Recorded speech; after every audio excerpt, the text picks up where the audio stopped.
చరిత్ర అంటే human government ఏదైతుందో మానవ ప్రభుత్వానికి చివరి చాప్టర్ అనమాట. అంటే మనిషి యొక్క పరిపాలన అంతం ఇక్కడ 18వ అధ్యాయంలో ముగించడం మనం చూస్తుంటాము.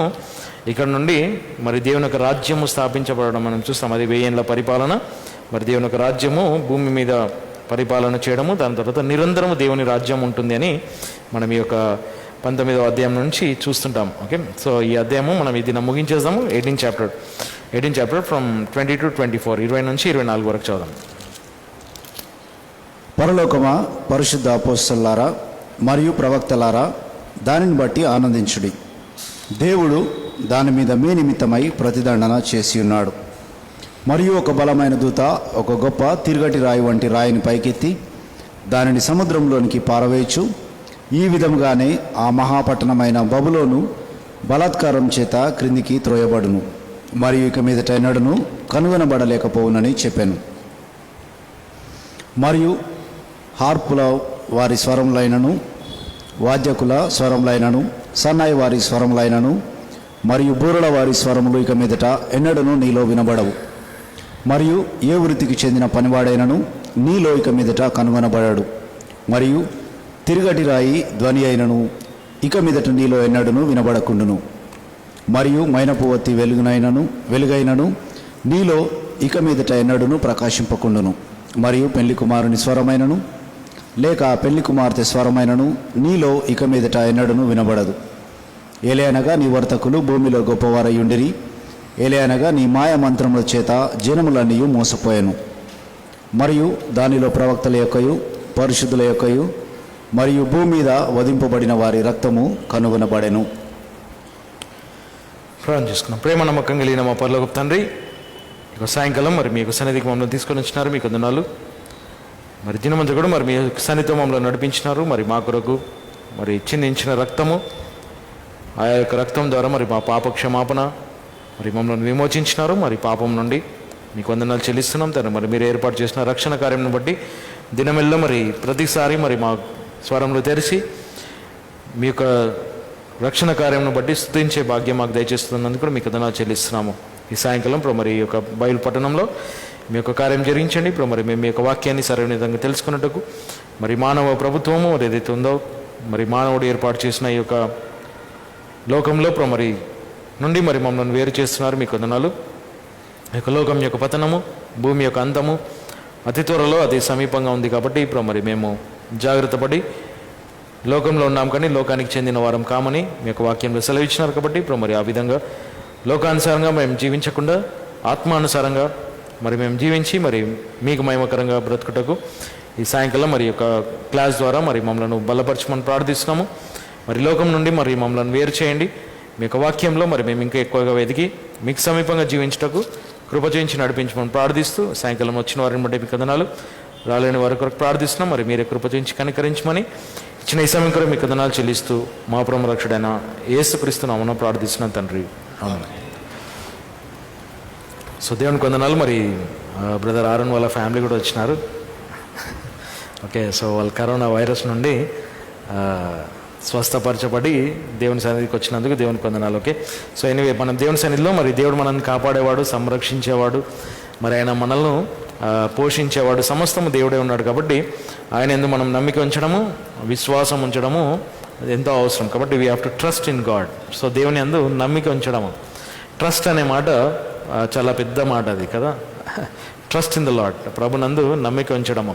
ఎందుకంటే is the one who helps us and delivers us.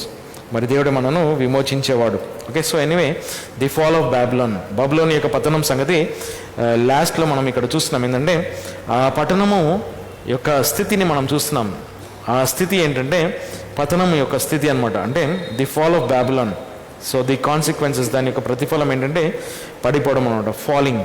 So verse 20 మరి 20వ వచనంలో మనం చూస్తే రిజాయిస్ ఓవర్ హర్, మరి దాని మీద మీరు ఆనందించుడి. Rejoice over her thou heaven and he holy apostles and prophets, for God hath avenged you on her.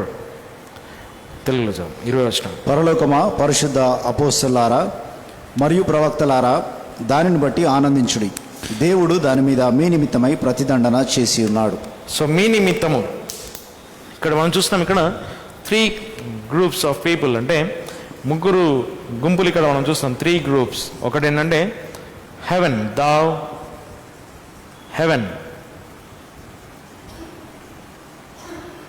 Haven కదా. మొదటి మనం చూస్తున్నాం ఇక్కడ రిజాయిస్ ఓవర్ దౌ హెవెన్, పరలోకమా ఆనందించము, rejoice. So Bible says we have to rejoice in the lord. ప్రభునందు మనం ఆనందించాలి. బికాజ్ హీ హాస్ కాన్కర్డ్, మరి దేవుడు దాన్ని జయించినాడు. So because of our falling, అంటే ఈ బబులోని యొక్క పతనం బట్టి రిజాయిస్ దౌ హెవెన్, పరలోకమా నీవు ఆనందించము అనే మాట. And then second group, and he holy apostles.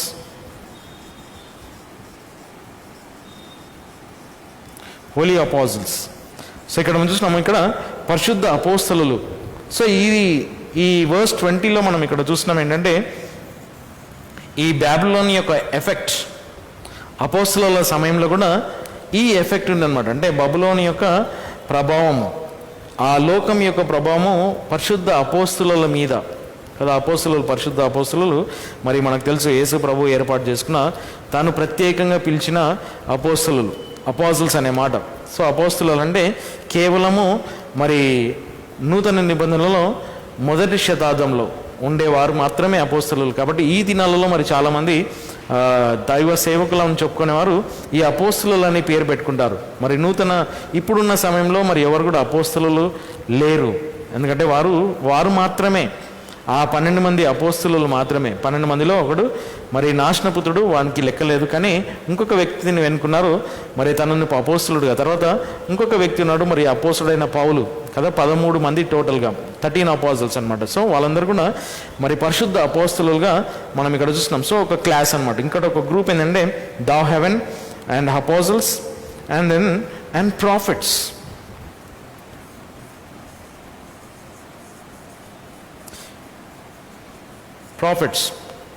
So ఇక్కడ మనం చూసినాం ఇక్కడ అపోస్తలులు ప్రవక్తలు. ఈ ప్రాఫిట్స్ ఎవరైతే ఉన్నారో ఈ ప్రాఫిట్స్లో మనం చూసినాం ఇక్కడ ప్రాఫిట్స్ అంటే ఈ ప్రాఫిట్స్ కూడా ఈ బాబిలోన్ యొక్క ఎఫెక్ట్ చాలా ఉండే.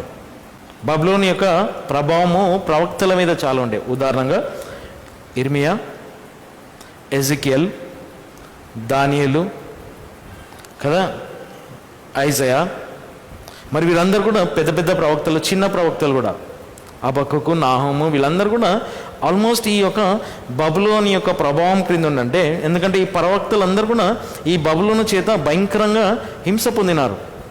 సో మనం ఈ దినం మనం చూస్తాం ఈ బబులోని యొక్క పతనం సంగతి మరి చివరి యొక్క ముగింపులో మరి ఏ విధంగా ఉంది అనేది మనం చూస్తాం. సో ఈ 3 క్లాసెస్ ఆఫ్ పీపుల్ అంటే దౌ హెవెన్, పరలోకము, మరి పరలోకంలో ఉండే పరిశుద్ధులందరూ కూడా, దేవుని బిడ్డలందరూ కూడా, తర్వాత పరిశుద్ధ ప్రవక్తలు, తర్వాత ప్రవక్తలు, పరిశుద్ధ అపోస్తలులు, తర్వాత ప్రవక్తలు, వీళ్ళందరూ కూడా మరి ఈ పతనం బట్టి ఆనందించినారంట. అసలు ఇక్కడ దేవుడు ఏం చెప్తున్నారంటే రిజాయిస్ ఓవర్ హర్, దాని మీద మీరు ఆనందించుడి. మరి ఎందుకంటే for God hath avenged you on her, మీకు ప్రతీకారము ఏమన్నారు ఇక్కడ, దేవుడు దాని మీద మీ నిమిత్తమై ప్రతిదండన చేసి ఉన్నారు. సో దేవుడు దాని నిమిత్తము అంటే ఈ బబులోను నిమిత్తము దేవుడు ప్రతిదండన చేసినాడు అనమాట. అంటే దానికి వ్యతిరేకంగా నిలబడినాడు అనమాట. అంటే దేవుడు వీరి నిమిత్తము అంటే పరలోకము, తర్వాత పరిశుద్ధులు, తర్వాత ప్రవక్తలు. సో ఈ వీరి నిమిత్తము దేవుడు మరి బబులోనికి వ్యతిరేకంగా నిలబడి ఉన్నాడు. ఎందుకంటే బబులోన్ అనే సిస్టమ్, ఇదొక సిస్టమ్ అనమాట. ఆ బబులోన్ అనేది ఒక వ్యవస్థ. మనం అది ఆల్రెడీ చూసినాం. వ్యవస్థ ఏంటంటే రాజకీయమైన వ్యవస్థ, మతపరమైన వ్యవస్థ, ఆర్థికమైన వ్యవస్థ. సో ఈ 3 వ్యవస్థలలో మరి చాలా ప్రభావం కలిగింది వీరి మీద, పరిశుద్ధ అపోస్తలుల మీద, ప్రవక్తల మీద, పరలోకం మీద అంటే పరలోకంలో ఉండే పరిశుద్ధులందరి మీద ఈ యొక్క ప్రభావం పడిందనమాట. అంటే ఈ బబులోను రాజ్యం యొక్క ప్రభావము అంటే బబులోని యొక్క సిస్టమ్ ఏదైతే వ్యవస్థ ఉందో దాని యొక్క సిస్టము ప్రభావము మరి వాటి మీద పడడం మనం చూస్తాం. కాబట్టి దేవుడు వారి నిమిత్తము ప్రతీకారం తీర్చినాడంట. For God hath avenged you on her, మరి మీ నిమిత్తం బట్టి దేవుడు దాని మీద ప్రతీకారం తీర్చుకున్నాడనే మాట మనం చూస్తున్నాం. ఎందుకంటే చివరికి దేవుడు మాత్రమే ప్రతీకారం తీర్చుకునేవాడు. కాబట్టి మనం ఎవరం కూడా మరి ఒకరికి పక్షాన ఒకరం ప్రతీకారం తీర్చుకోవడానికి లేదు, ఎందుకంటే దేవుడే ప్రతీకారం తీర్చేవాడని మనం ఇక్కడ చూస్తున్నాం. తర్వాత 21వ వచనం చదుదాం. 21వ వచనం. మరియు ఒక బలమైన దూత ఒక గొప్ప తిరుగటి రాయి వంటి రాయిని పైకెత్తి దానిని సముద్రంలోనికి పారవేయచ్చు. ఈ విధంగానే ఆ మహాపట్టణమైన బబులోను బలాత్కారం చేత క్రిందికి త్రోయబడును, మరియు ఇక మీద టెన్నడును కనుగొనబడలేకపోవునని చెప్పాను. సో ఇక్కడ మనం చూసినాం, అంటే mighty angel took up a stone. ఒక బలవంతుడైన దూత, అంటే ఒక గొప్ప దూత ఏం చేసినాడంటే, ఆ mighty angel took up a stone, ఒక తిరుగటి రాయి ఉంటుంది, దాని పెద్ద రాతిని తీసుకున్నాడంట. And cast it into the sea, సముద్రంలో పడవేసినాడంట. సెయింగ్, థస్ విత్ వయలెన్స్, బలత్కారము చేత, shall that great city Babylon, ఆ గొప్ప పట్టణము అయిన బబులోను బి థ్రోన్ డౌన్, క్రిందికి త్రోయబడిందంట. And shall be found no more at all, అది ఎప్పుడు కూడా కనబడదు అనమాట. అంటే దాని అర్థం ఏంటంటే, ఈ బబులోని యొక్క సిస్టమ్, ఆ పట్టణం యొక్క సిస్టమ్కి దేవుడు తెర దించేసినాడు అనమాట. అంటే అది ఇంకా ఎప్పుడు కూడా కనబడదు అనమాట. ఇన్ ఫ్యూచర్, భవిష్యత్తులో మరి మనం చూసినాం ఈ బబులోన్ అనే సిస్టము మరి పాస్ట్, ప్రజెంట్ అండ్ ఫ్యూచర్ లోపల, అంటే ఇంతకుముందు, అంటే ఆ ప్రవక్తల సమయంలో, అపోస్తలుల సమయంలో, మరి ఇంతకుముందు ఉండే మరి పరిశుద్ధుల సమయంలో ఈ బబులోన్ అనే ఒక వ్యవస్థ ఏదైతుందో అది ఎప్పటి నుండో స్టార్ట్ అయింది. నిమ్రోదు ద్వారా ఆరంభమైన ఈ బబులోన్ అనే సిస్టము అది కొనసాగుతూనే వచ్చిందనమాట. దాని యొక్క సిస్టమ్ను దేవుడు పతనం చేసినాడు, దానికి తెర దించేసినాడు అనమాట. అంటే ఒక బలవంతుడైన దూత ఏం చేసినాడంటే, ఒక తిరుగటి రాయి, మిల్క్ స్టోన్ అనే మాట ఉంటాం కదా, దాన్ని అంత పెద్ద రాయిని తీసుకొని వెళ్ళి ఒక సముద్రంలో పడవేసినాడంట. పడవేయడంతో చెప్తున్నాడు, ఇక ఈ బబులోన్ అనే పట్టణము, ఈ యొక్క సిస్టమ్ తిరిగి ఎప్పుడు కూడా కనుగొనబడదు. అదొక ప్రవచన రూపకమైన వచనం, ఎందుకంటే ఇర్మియా చెప్తాడు అనమాట. ఇర్మియా గ్రంథంలో 51 Jeremiah 51st chapter, this is prophecy అనమాట. So which was prophesied by Jeremiah during his time period. మరి ఇర్మియా తన సమయంలో ఈ యొక్క ప్రవచనం చెప్పినాడు about the Babylon city, Babylon యొక్క పట్టణం సంగతి, the fall of బాబులోన్.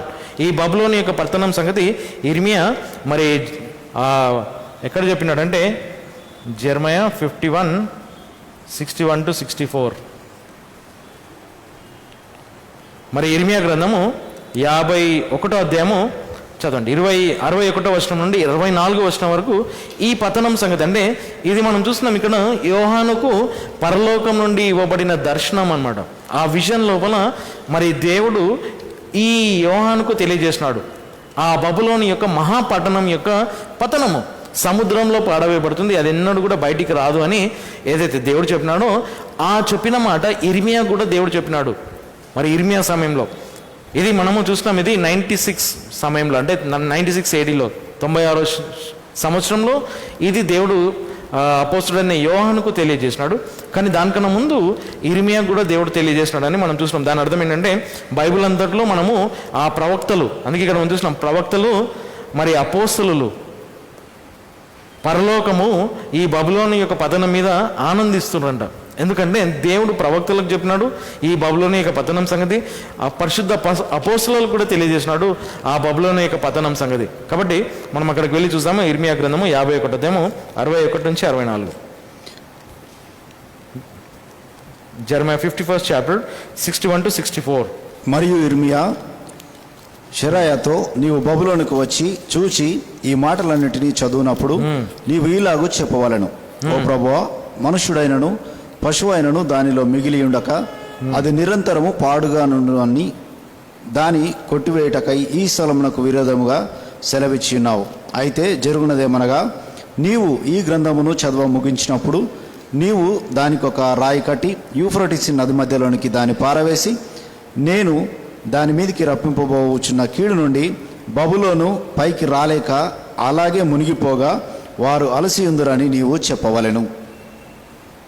Second 61st chapter, and Jeremiah said unto Seraiah, when thou comest to Babylon, ఎప్పుడైతే నువ్వు బబులోనికి వస్తావో సెరయాతో చెప్తున్నాను అనమాట, and shall see and shall read all these words, ఈ మాటలను నీవు వారి ఎదుట చదవలేను. రీడ్ ఆల్ దీస్ వర్డ్స్, ఈ మాటలను చదవాలంట. ఇర్మియా చెప్తున్నాను అనమాట. దెన్ షల్ దౌ సే, నీవు అప్పుడు ఏం చెప్పాలంటే, O lord, thou hast spoken against this place, ఈ స్థలం నాకు వ్యతిరేకంగా నువ్వు మాట్లాడినావు. ఏ స్థలము? ఈ బాబిలోన్ యొక్క సిటీ, బబులోని యొక్క సిటీ అంటే మనం చూసినాం సిటీ ఆఫ్ బాబిలాన్ అనే మాట. మరి మనము క్లాస్ అంతట్లో మనం నేర్చుకున్నాం ఏంటంటే city of Babylon, city of Babylon. Babylon అంటే ఇట్ ఈస్ అ సిస్టమ్, ఇదొక సిస్టమ్, వ్యవస్థ అనే మాట మనం చూసినాం. సిటీ ఆఫ్ బాబిలాన్ అంటే ఒక సిస్టమ్. ఆ సిస్టమ్ ఏంటంటే మనం చూసినాం ఆల్రెడీ. సిస్టమ్ ఏంటంటే పొలిటికల్, తర్వాత రిలీజియస్, తర్వాత economical system. Political, religious and economical system, మనము ఈ సిస్టమ్ని మనం చూసినాం. అందుకే ఇక్కడ ఇర్మియాతో దేవుడు చెప్తున్నాడు అనమాట. ఏమంటున్నాడంటే thou shalt say, O Lord, thou hast spoken against this place to cut it off, దాన్ని తీసివేయడానికి, that none shall remain in it, దాంట్లో ఎవరు కూడా నివసించరు, ఉండరంట. neither man nor beast, మనుషుడు కానీ ఒక పశువు కానీ ఏది కూడా దాంట్లో ఉండదంట. but that it shall be desolate forever, నిరంతరం అది పాడుబడావుగా ఉంటుంది. అంటే ఈ పట్టణము, ఈ వ్యవస్థ సంపూర్ణంగా నాశనం అవుతుంది అంటారు. అందుకే ఇక్కడ 63వ వచనంలో and it shall be when thou hast made an end of reading this book that thou shalt bind a stone to it. ఎప్పుడైతే ఈ గ్రంథంలో నుండి చదవబడినము ముగించినప్పుడు, అంటే అంతం అన్నమాట, ఎండ్ టైం అన్నమాట. సో ఈ పతనం యొక్క అంతము. అందుకే ఇక్కడ ఇర్మియా చెప్తున్నాడు and it shall be when thou hast made an end of reading this book thou shalt bind a stone to it and cast it into the midst of the Euphrates. మరి Euphrates లోపల దాన్ని పారవేయడం అన్నమాట. ఈ గ్రంథమును చదవడం ముగించినప్పుడు, అంటే అంతము వచ్చినప్పుడు, అంతం అంటే ఈ పతనం, ఈ వ్యవస్థ యొక్క అంతం వచ్చే సమయం, అంటే ఆ దేవుని యొక్క గ్రంథము ఎక్కడి వరకు తీసుకొని వెళ్తుందంటే ఈ బబులోని యొక్క పతనం వచ్చే సమయం వరకు. ఆ అంతము, దాని ముగింపు సమయం వచ్చిన తర్వాత ఏం చేయాలంటే దేవుడు ఏం చేస్తాడంటే దానికి ఒక రాయిని కట్టి దాన్ని సముద్రంలో పడవేస్తాడంట. సో అది ఇర్మియాకు దేవుడు చెప్పినాడు. మరి దాన్ని ముగింపులోకి వచ్చినప్పుడు and 64th verse and thou shalt say, నువ్వు ఏమి చెప్పాలంటే thus shall Babylon sink. నువ్వేం చెప్పాలంటే ఆ విధంగా బబులోను మునుగుచున్నది, సింక్, క్రిందికి వెళ్తుంది అనమాట. And shall not rise from the evil that I will bring upon her. మరి అది ఎన్నడూ కూడా పైకి రాదు అంట. కాబట్టి మనము సాధారణంగా మనకు తెలుసు, ఏ వస్తువునన్నా దేనినన్నా ఒక రాయిని కట్టి, ఒక పెద్ద రాయిని కట్టి ఒక వ్యక్తిని దాంట్లో తోసేసినా, లేకుంటే ఏం చేసినా కూడా ఒక బరువైనది దాన్ని కట్టి లోనికి నీళ్ళలో తోచివేస్తే అది ఎప్పుడు కూడా పైకి రాదు ఇంకా. అంటే దేవుడు, మరి మనం చూసినాం ఒక వ్యక్తిని ఒక పెద్ద తిరగటి రాయిని కట్టి కదా యేసుప్రభు చెప్పినాడు. ఎవరిని తిరగటి రాయి కట్టి సముద్రంలో తోసేయమన్నాడు? ఎవరైతే చిన్నపిల్లలను అభ్యంతరం చేస్తారో, మత్తయి సువార్త 18వ అధ్యాయంలో. సో ఎవరినైతే అభ్యంతరం చేస్తారో అటువంటి వారినంట మెడకు ఒక తిరగటి రాయిని కట్టి తనను సముద్రంలో తోసివేయాలంట. అంటే ఎన్నడూ కూడా వాడు బయటికి రాడు ఇంకా అనమాట. అంటే చిన్నపిల్లలను అభ్యంతరం చేయడము దేవునికి ఇష్టం లేదు. ఎందుకంటే చిన్నపిల్లల లాంటిది దేవుని పరలోక రాజ్యం అని మనం ఇక్కడ చూస్తున్నాం. కాబట్టి ఈ బబులోని యొక్క పతనాన్ని కూడా మరి దేవుడు అంటే దానికి ఒక మిల్ స్టోన్, తిరగటి రాయిని కట్టి సముద్రంలో తోసివేస్తాడంట. సముద్రంలో తోసివేసినప్పుడు అది ఎన్నడూ కూడా పైకి రాదు ఇంకా. అది ఒక వ్యక్తిని తిరగటి రాయి కట్టి నీళ్ళలో నూకేస్తే, బావిలో వేస్తే లేకుంటే సముద్రంలో వేస్తే ఆ శవము మళ్ళీ ఎప్పుడు కూడా పైకి రాదు ఇంకా, ఎందుకంటే అది కట్టబడి ఉంది క్రిందికే. సో ఇక్కడ మనం చూసినాం, ఇక్కడ దాని విధంగా మరి దేవుడు అంటున్నాడు అనమాట, ఎన్నడూ కూడా మరి అది పైకి రాదంట. సో అది దాని యొక్క కీడు. And shall not rise from the evil that I will bring upon her. మరి దాని మీదకి తెచ్చి ఆ భయంకరమైన ఉగ్రత నుండి అది ఎప్పుడు కూడా బయటికి రాదు. And they shall be very thus fall as the words of Jeremiah. ఇదంతా కూడా ఇర్మియా యొక్క మాటలను మనం ఇక్కడ చూస్తున్నాం. కాబట్టి ఇర్మియా ద్వారా దేవుడు ఆల్రెడీ ప్రవచన రూపకంగా చెప్పినాడు ఈ బబులోని యొక్క పతనము, ఈ సిస్టమ్, ఈ లోకం యొక్క సిస్టమ్ యొక్క పతనము కావడము ఇర్మియా ద్వారా దేవుడు చెప్పినాడు. తర్వాత మరి ప్రత్యక్షత గ్రంథంలో కూడా మరి యోహాను ద్వారా దేవుడు మనకు ఆ యొక్క పతనం సంగతి ఇక్కడ పేర్కొంటున్నట్టు ఇక్కడ మనం చూస్తున్నాం. సో ఇంకా మనం ముందుకు వెళ్తే ఈ బాబిలోన్ అనేది మరి ఒక పొలిటికల్, రిలీజియస్ అండ్ ఎకనామికల్ సిస్టమే కాదు, it is a centre for entertainment. And also a city బాబులోన్ A centre of entertainment. అంటే ఇది మనకు ఒక ఎంటర్టైన్మెంట్కి మూలం అనమాట. ఎందుకంటే బాబులోన్ అనేది ఈ లోకము మరి వినోదానికి మూలము ఏంటంటే ఈ బబులోన్ అనే పట్టణం. దాంట్లో నుంచే వినోదం అనేది వచ్చింది. ఎంటర్టైన్మెంట్ అనేది ఈ లోకం నుండి వచ్చింది, దేవుని నుండి వచ్చింది కాదు. వినోదం అనేది entertainment is not from God, entertainment is from the world. లోకం నుండి వినోదం అనేది వచ్చింది కాబట్టి దేవుని నుండి వచ్చింది కాదు. సో ఇక్కడ మనం చూసాం, ఇక్కడ 22nd వర్స్లో 22వ వచనం. మరియు హార్పుల వారి స్వరములైనను వాద్యకుల స్వరములైనను సన్నాయి వారి స్వరములైనను మరియు బూరల వారి స్వరములు ఇక మీదట ఎన్నడను నీలో వినబడవు. మరియు ఏ వృత్తికి చెందిన పనివాడైనను నీలో ఇక మీదట కనుగొనబడడు. మరియు తిరుగటి రాయి ధ్వని అయినను ఇక మీదట నీలో ఎన్నడను వినబడకుండును. సో ఇక్కడ మనం చూస్తున్నాం, ఇక్కడ 22nd వర్స్లో మనం ఏం చూస్తామంటే Babylon is a centre of entertainment అనమాట.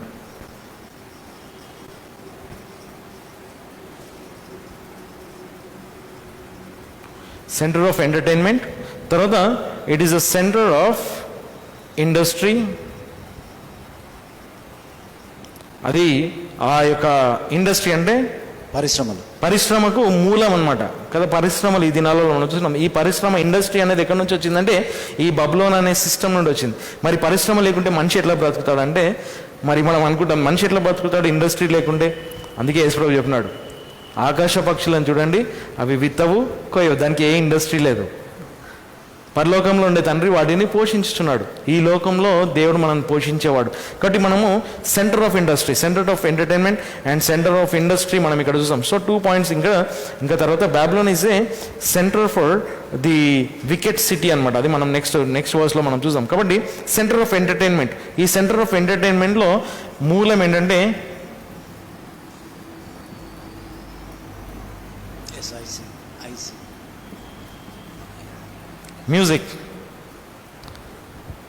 Music is the centre of entertainment.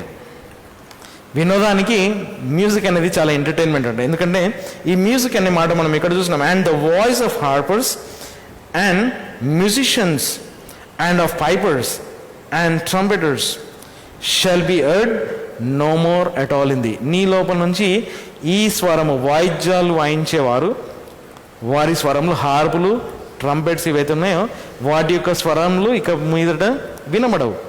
కాబట్టి దేవుడు ఈ మ్యూజిక్ అనే సిస్టమ్ ఏదైతుందో, ఎంటర్టైన్మెంట్ అనే సిస్టమ్, మ్యూజిక్ అనే సిస్టమ్ ఈ లోకంలో నుండి వచ్చిన మ్యూజిక్ సిస్టమ్ అనమాట. దేవుడు పెట్టిన మ్యూజిక్ సిస్టమ్ వేరే.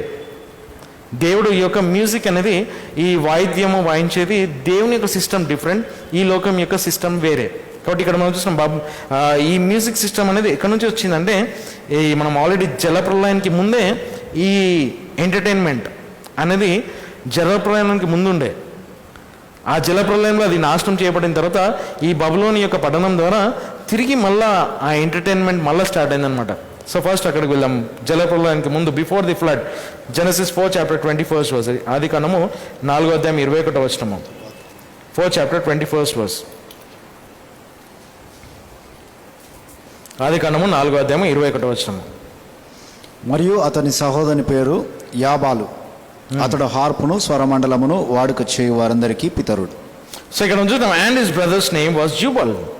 He was a father of all such as handle the harp and organ. ఈ జుబాల్ అనే వ్యక్తి ఈ యొక్క వంశావళి ఏదైతుందో, ఈ జీనియాలజీ ఏదైతే ఉందో, ఇక్కడ మనం చూసే వంశము కయ్యేని యొక్క వంశం అన్నమాట. సేతు యొక్క వంశం లేదు. ఆబేలు తర్వాత మళ్ళీ సేతు జన్మించినాడు. కానీ ఇక్కడ మనం చూసినాం, ఇక్కడ కయ్యూని యొక్క వంశంలో నుండి ఈ జుబాల్ అనే వ్యక్తి వచ్చినాడు అనమాట. కయ్యూని యొక్క కుమారులలో జుబాల్ అనే వ్యక్తి వచ్చినాడు. సో మనం అది ఎక్కడ చూస్తామంటే 16వ వచనంలో మనం అక్కడ చూస్తే 16వ వచనం నుంచి చదుదాం. అప్పుడు కయ్యను ప్రభు సన్నిధి నుండి బయలువెళ్ళి ఏదెనుకు తూర్పున నోదు ప్రదేశంలో నివసించాను. సో ఇక్కడ చూసినాం, అక్కడ కయ్యను ఒక నోదు అనే ప్రదేశంలోకి వెళ్ళి తను బ్రతికినాడు అంటే ఆయన పేరు మీద ఒక సిటీని తయారు చేసినాడంట. కయ్యను సిస్టమ్ గమనించండి. ఈ బాబిలోన్ అనే సిటీ ఆఫ్ బబులోని యొక్క పట్టణం. ఆల్రెడీ కయ్యను ఏం చేసినాడంటే తనకు ఒక పట్టణము, తన పేరు మీద ఒక పట్టణం తయారు చేస్తున్నాడు. అక్కడే ఉంది, మనకు అదే వచనంలో ఉంది. క్రిందికి చూద్దాం 17th వర్స్లో. అంతటా కయ్యను తన భార్య నెరుగగా ఆమె గర్భం దాల్చి హనోకును కనెను. అయితే అతడు ఒక పట్టణమును కట్టి ఆ పట్టణ పేరు తన కుమారుడైన హనోకు అను పేరుతో పిలిచాడు. So and Cain knew his wife and she conceived and bare Enoch. ఈనాక్ను కన్నాడు అనమాట. సో ఈ ఈనాక్ వేరు, మరి వేరే ఈనాక్ వేరు. కాబట్టి ఇక్కడ కయ్యూని యొక్క వంశంలో, this is genealogy of Cain. Okay, కయ్యూని యొక్క వంశావళి. కయ్యూను దేవునికి వ్యతిరేకమైన వాడు. సో తన యొక్క వంశం వేరే అనమాట. సో ఇక్కడ మనం చూస్తున్నాం, అండ్ ఈ బిల్డెడ్ అ సిటీ. ఏం చేసినాడు కయ్యూను? పట్టణమును కట్టి దేవుని యొక్క సన్నిధి నుండి వెడలిపోయి తన కొరకు ఒక పట్టణం కట్టుకున్నాడు. అంటే ఒక వ్యవస్థ ఏర్పాటు చేసుకున్నాడు, ఒక సిస్టమ్ ఏర్పాటు చేసుకున్నాడు కయ్యూను. సో తన కుమారుడైన ఆనోకు పేరు మీద ఒక పట్టణాన్ని నిర్మించినాడంట. సో మనం ఇక్కడ చూస్తున్నాం, ఆ పట్టణంలో ఏముంది? వినోదం ఉంది అనమాట, ఎంటర్టైన్మెంట్. ఎవరు తీసుకొని వచ్చినారంటే ఆ కుమారులలో జుబాల్ అనే వ్యక్తి అనమాట. సో ఈ మ్యూజిక్ అనే సిస్టమ్ ఒకటి తయారు చేసుకున్నాడు తన లోపల తనకు. ఇంకా అంతేకాకుండా మనం బైబిల్లో చూస్తాం, మనము ఈ పతనం తర్వాత, ఈ యొక్క జలప్రలయం తర్వాత మరలా మనము ఆ తిరిగి ఉద్భవించడం, బబులోనులో నుంచి మళ్ళీ ఈ సిస్టమ్ బయలుదేరిందన్నమాట. ఎంటర్టైన్మెంట్ సెంటర్ ఆఫ్ ఎంటర్టైన్మెంట్ ఏదైతుందో, వినోదానికి మూలం ఏదైతుందో, ఆ కయ్యూని యొక్క సంతానం నుండి ఈ వినోదం అనేది వచ్చింది. అది పతనం అయిపోయింది. దేవుడు దాన్ని నాశనం చేసినాడు. భూమి మీద చూసినప్పుడు నరుల యొక్క చెడుతనము ఆకాశాన్ని మించిపోయిందంట. అంటే అంత భయంకరంగా దుర్మార్గత వచ్చేసింది. దాన్ని దేవుడు జలప్రలయంతో నాశనం చేసినాడు. ఆ నాశనం చేసిన ఆ సిస్టమ్ ఏదైతుందో అది అయిపోయింది. మరలా ఇంకొక సిస్టమ్ స్టార్ట్ అయింది అనమాట. అది నిమ్రోదు ద్వారా స్టార్ట్ అయింది. మరి ఆ సిస్టంలో ఇది మనం దానియేలు గ్రంథంకి వెళ్దాము. దానియేలు గ్రంథం 3వ అధ్యాయం 4వ వచనం. Daniel 3rd chapter 4th verse. దానియేలు గ్రంథం 3వ అధ్యాయం 4వ వచనం. Book of Daniel 3rd chapter 4th verse.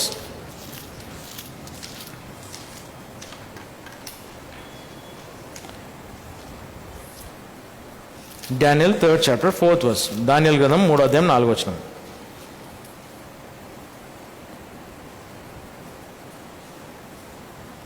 చదవండి. కంటిన్యూషన్ చదవండి. కంటిన్యూ చదవండి. 3 నుండి చదవను. ఆ అధిపతులు, రాష్ట్ర పాలకులు మరియు సేనాధిపతులు, న్యాయాధిపతులు, ఖజానాదారులు, ఆలోచనకర్తలు, చట్ట విధాయకులు మరియు సంస్థానముల పరిపాలకులందరినీ రాజుకు నెబుకద్నెజరు నిలబెట్టిన ప్రతిమ యొక్క ప్రతిష్టానమునకు సమకూర్చగా నెబుకద్నెజరు నిలబెట్టిన ఆ ప్రతిమ ఎదుట వారు నిలుచుండిరి. అంతటా వారు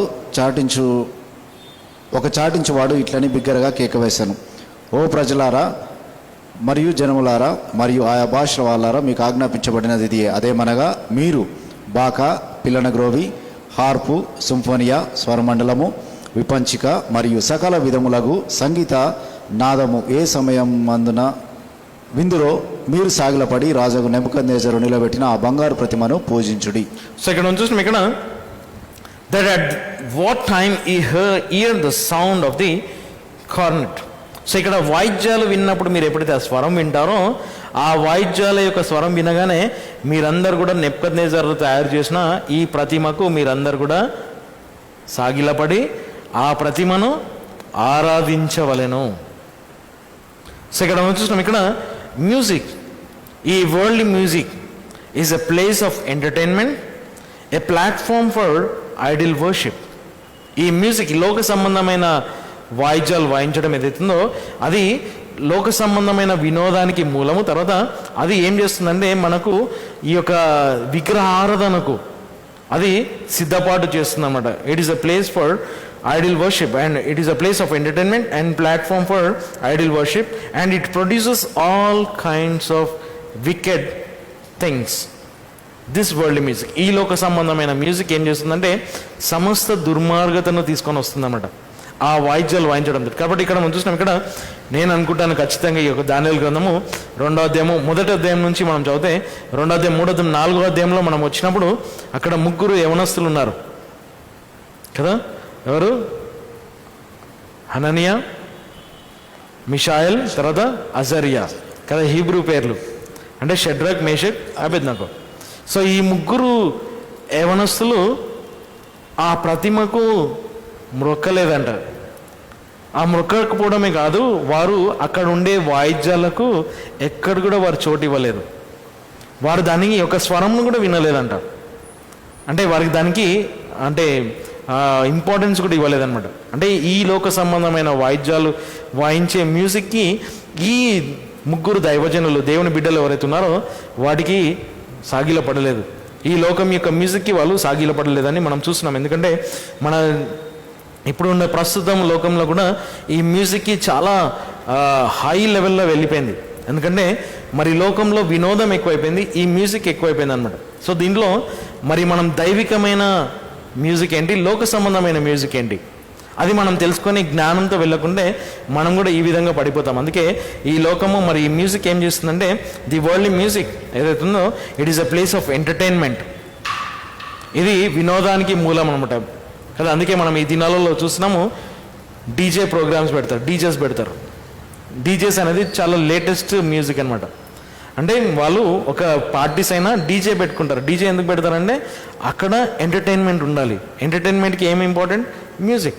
కాబట్టి ఆ మ్యూజిక్ని మరి దాన్ని ఎంత తీవ్రంగా వాడుతున్నారంటే ఈ దినాలలో మరి మనుషులు దేవుని నుండి దూరం వెళ్ళిపోతున్నారు అనేది మనం చూస్తున్నాం. So entertainment and also platform for idol worship, అది విగ్రహారాధనకు మూలం తీసుకొని వస్తుంది. కాబట్టి ఆ టైంలో వారు ఏం చేస్తున్నారో అర్థం కాదు. తర్వాత and it produces all kinds of wicked things, దుర్మార్గతను మరి దాన్ని తీసుకొని వస్తుందంట. అందుకే ఎజికేల్ గ్రంథంలో 26వ అధ్యాయము 13వ వచనం చూద్దాం. ఎజికేల్ గ్రంథము పక్కన కొన్ని పేజీలు తిప్పితే మనకు కనబడుతుంది. ఎజికేల్ 26వ అధ్యాయము 13వ వచనం. Ezekiel 26 chapter 13th verse. ఈ బబులోని యొక్క పతనం సంగతి, దాని యొక్క వివరణ ఇంకా ఇస్తాడు చూడండి. ఎజికేల్ కూడా చెప్తాడు దాని గురించి. ఈ తూరు పట్టణం అంటే బబులోని యొక్క పట్టణం సంగతి మాట్లాడతాడు. ఎజికేల్ 26వ అధ్యాయము 13వ వచనము. 26:13 26 చాప్టర్ 13th వర్స్. ఎజికేల్ 26:13. అట్లు నేను నీ గానముల నాదమును మాన్పివేయగా నీ హార్పుల ధ్వని ఇక మీదట వినబడదు. So I will cease and I will cause the noise of thy songs to cease. తర్వాత and the sound of thy harps shall be no more heard. So ఇక్కడ చూసినాం, ఇది బబులోను గురించి మాట్లాడుతుంది. ఎందుకంటే ఇక్కడ 7వ వచనం చదవండి. 7వ వచనం 7th వర్స్. ఏలైనగా ప్రభు అయిన దేవుడు ఇలాగ సెలవిచ్చినాడు, ఇదిగో రాజులకు రాజకు బబులోను రాజైన నెబుకద్నెజరు ఉత్తరము నుండి గుర్రములతోనూ రథములతోనూ గుర్రపు రౌతులతోనూ సమూహములతోనూ అనేక జనములతోనూ నేను తూరు మీదికి రప్పించేదను. సో ఇక్కడ చూసిన బబులోను రాజు అగు నెబ్కద్నెజర్ అనమాట. సో బబులోని యొక్క సిస్టమ్ అనమాట. సిస్టంలో అందుకే నెబ్కద్నెజర్ రాజు ఏం చేసినాడంటే తన ప్రతిమను చేసి దానికి ఒక మ్యూజిక్ పెట్టినాడు అనమాట, ఒక ఎంటర్టైన్మెంట్ పెట్టినాడు అనమాట. సో ఆ ఎంటర్టైన్మెంట్, ఆ మ్యూజిక్ స్వరం వినగానే వారందరూ కూడా ఆ ప్రతిమకు సాగిల పడేటట్టు చేసినారనమాట. సో అందుకే ఇక్కడ ఈ ముగ్గురు యవనస్తులు దానికి సాగిల పడలేదు, ఆ విగ్రహానికి ముందర వారు సాగిల పడలేదు. అందుకే మనము ఈ లోకం యొక్క మ్యూజిక్కి మనం సాగిల పడడము, దానికి లోపరుచుకోవడము చాలా విచారం. అది మనము మన సంఘంలో దేవుని బిడ్డలు దైవికమైన మ్యూజిక్కి వెళ్ళడం అవసరం. తర్వాత ఇది place of entertainment. And then ఇంకొక వచనం మనం చూసుకొని ముగించుకుందాము, ఈ అధ్యాయం ఫినిష్ చేసేస్తాం.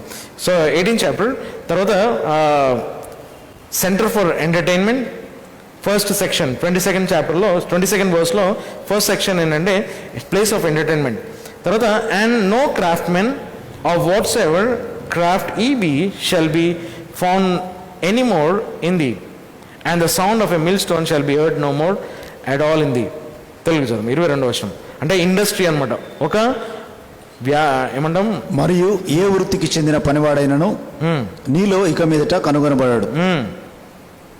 సో దేనికి ఏమవుతుంది? పరిశ్రమ, ఇండస్ట్రీ ఏది కూడా నీ లోపల ఇంకా కనబడదు. సో అది ఎప్పుడు కూడా బయటికి రాదనమాట. అంటే ఏ పని కూడా నీ లోపల నుంచి ఏది కూడా రాదు అని దేవుడు చెప్తున్నాడు. అంటే ఈ లోకం యొక్క సిస్టమ్ను దేవుడు ముగించేస్తాడు. మరి లోకం యొక్క సిస్టము పరిశ్రమలు లేకుండే, ఇవన్నీ లేకుంటే మనిషి ఎట్లా బ్రతుకుతాడు? అదే దేవుని ప్లాన్. మనిషి పరిశ్రమలతో బ్రతుకుతాడు అనేది ఈ లోకం యొక్క తత్వము. కానీ దేవుడు ఎట్లా బ్రతికించినాడు ఆదామును కదా? ఏదైనా తోటలో దేవుడు ఎట్లా బ్రతికించినాడు? పరిశ్రమతో బ్రతికించినాడా? కాదు. ఆయన దేవుని యొక్క ప్లానే టోటల్లీ డిఫరెంట్ ఉండే.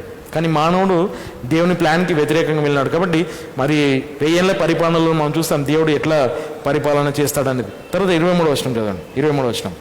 మరియు మైనపు ఒత్తి వెలుగు అయినను నీలో ఇక మీదట ఎన్నడను ప్రకాశింపకుండును. మరియు పెళ్లి కుమారుని స్వరమైనను లేక పెళ్లి కుమార్తె స్వరమైనను నీలో ఇక మీదట ఎన్నడను వినబడదు. ఏలైనగా నీ వర్తకులు భూమిలో గొప్పవారై ఉండిరి.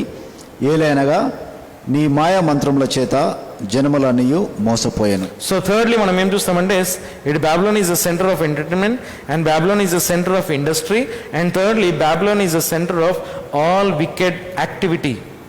ఆల్ వికెడ్ యాక్టివిటీ, సమస్త దుర్మార్గతకు ఆ క్రియలకు మూలం అన్నమాట. Wicked activity.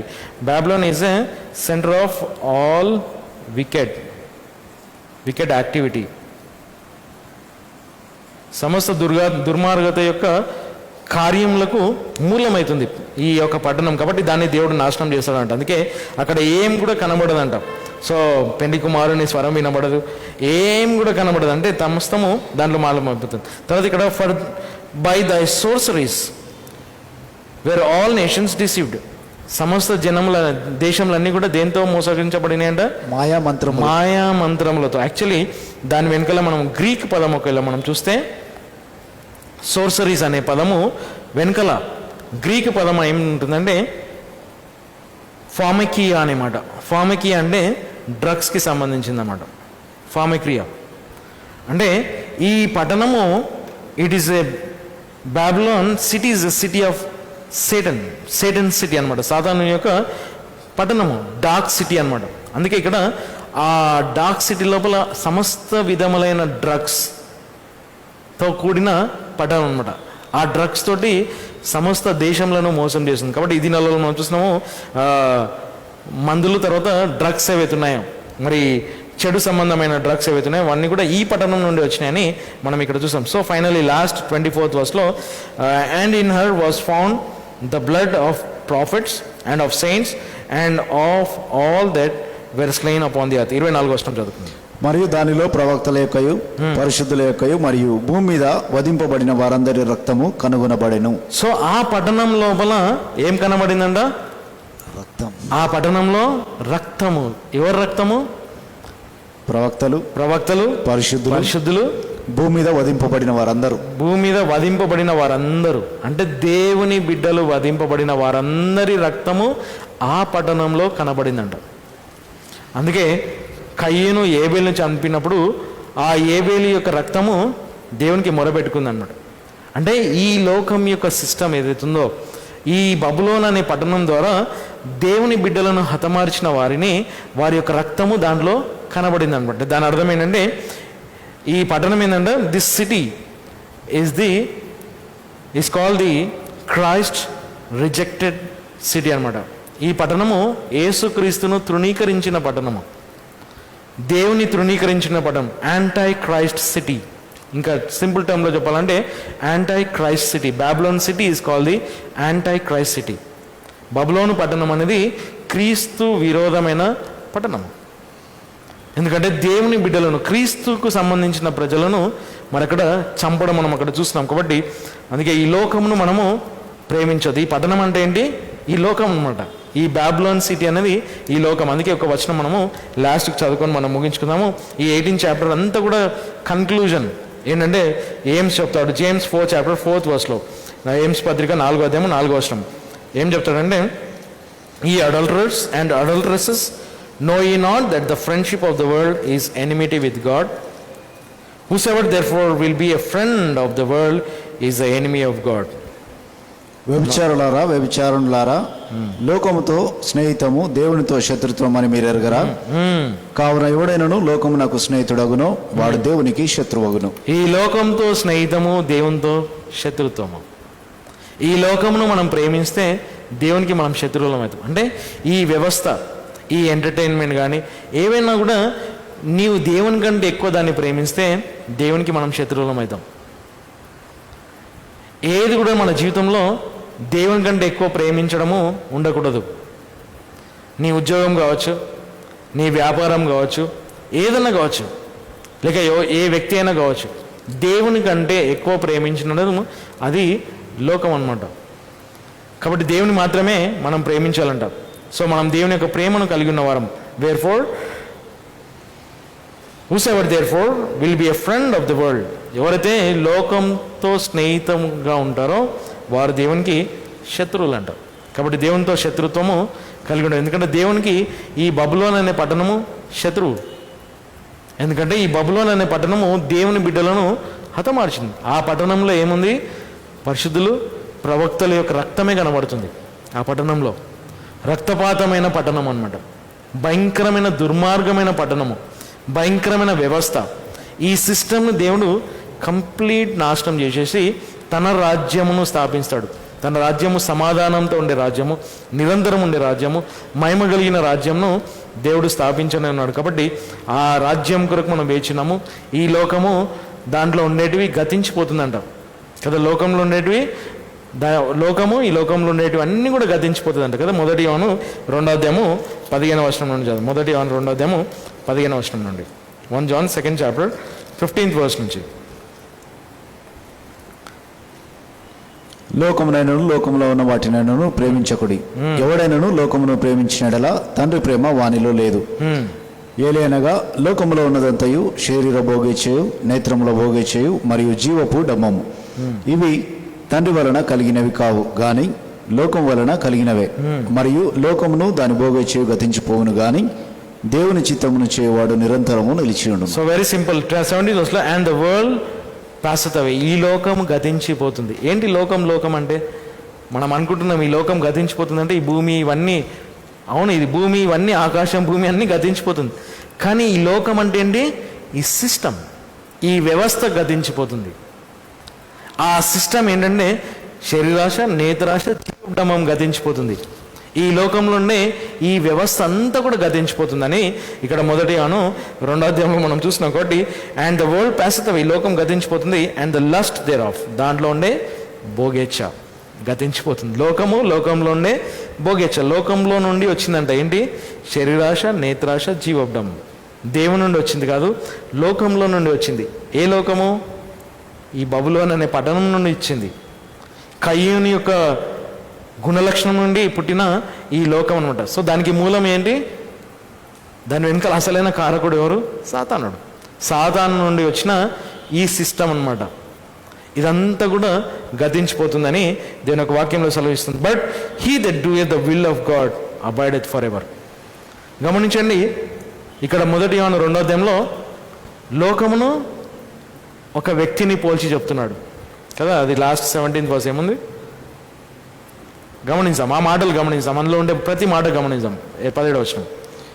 మరియు లోకమును దాని భోగేచ్ఛ గతించిపోవును. లోకము దాని భోగేచ్ఛ గతించిపోతుంది. బాగా గమనించండి, లోకము దాని భోగేచ్ఛ గతించిపోతుంది, కానీ దేవుని చిత్తమును చేయువాడు. గమనించండి, ఒక వ్యక్తి దేవుని చిత్తమును జరిగించేవాడు నిరంతరము నిలిచి ఉండును. దేవుని చిత్తమును జరిగించే ఒక వ్యక్తి అంటే ఒక విశ్వాసి అన్నమాట. తాను నిరంతరము ఉంటాడు. అంటే ఒక విశ్వాసికి లోకమును పోల్చి చూసుకుంటే ఏది పోతుంది, ఏది ఉంటుంది? లోకం పోతుంది, ఈ విశ్వాసి నిరంతరం ఉంటాడు. అది దేవుడు మనకిచ్చిన ధన్యత. ఒక విశ్వాసి నిరంతరం ఉంటాడు, దేవుని బిడ్డలు నిరంతరం ఉంటారు. ఈ లోకము గతించిపోతుంది. అదే అక్కడ 1 యోహాను 2వ అధ్యాయం 7వ వచనంలో చెప్పినాడు. కాబట్టి దేవుడు మనకు ఇచ్చిన రక్షణతో గంభీరమైన ఆశీర్వాదం. కాబట్టి దేవుడు మనకు సాయం చేయను కాక. మరి ఆ విధంగా ఈ మానవ సిస్టమ్ ఏదైతుందో, అంటే ఈ లోకం గతించిపోతుంది, ఈ వ్యవస్థ పోతుంది, ఈ సిస్టమ్ పోతుంది, ఈ ఆర్థిక వ్యవస్థ పోతుంది, ఇవన్నీ పోతాయి అన్నమాట. ఇవన్నీ మనిషి తయారు చేసినాడు, కానీ దేవుడు తయారు చేయలేదు. దాంట్లో నుండి వచ్చింది, ఈ లోకంలో నుండి వచ్చింది శరీరాశ, నేత్రాశ, జీవడమం. లోకంలో నుండి వచ్చింది, అది దేవుని నుండి వచ్చింది కాదు. కాబట్టి దేవుడు మనకు సాయం చేయాలి. మరి లోకంను ప్రేమించకూడదు. లోకంనైనాను లోకంలో ఉన్న వాటిని మనం ప్రేమించకూడదు. మనం ఈ లోకంలో ఉన్నాం కానీ లోకానికి చెందిన వారము కాము అని యేసు ప్రభు చెప్పినాడు. కానీ మనం ఈ లోకంలో ఉంటున్నాం, బ్రతుకుతున్నాం, కానీ ఈ లోకానికి చెందిన వారం కాదు. మన లోకము పరలోకము. Our country is heaven. మన దేశము పరలోక దేశము. కాబట్టి ఆ పరలోక దేశం కొరకు వేచినాం. దేవుడు మనకు సాయం చేయను. Okay, announcements.